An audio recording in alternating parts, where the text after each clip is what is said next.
recently completed a four-part sermon series on a word that, like revival, we don't hear much anymore in the church, but without which I'm afraid we won't see the revival for which we're praying.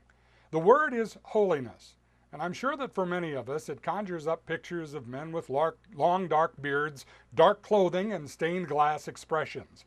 However, as the late Chuck Colson said, holiness is the everyday business of every Christian.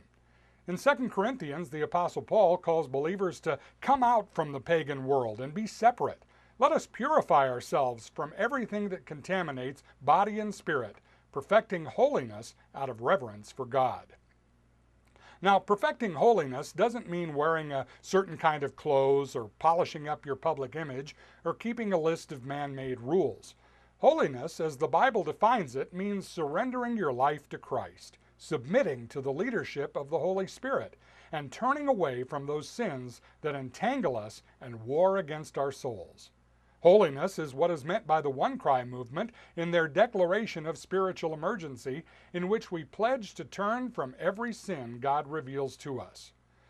Bruce Wilkinson, in his book Set Apart, says any pursuit of holiness must begin by dealing with those areas of your life which you have permitted to remain beyond the will of God. When you move toward holiness, you no longer seek to defend or rationalize your sin. You only want to get it out of your life. He continues, do you know what the Bible calls such a movement toward personal cleansing? The stirrings of revival.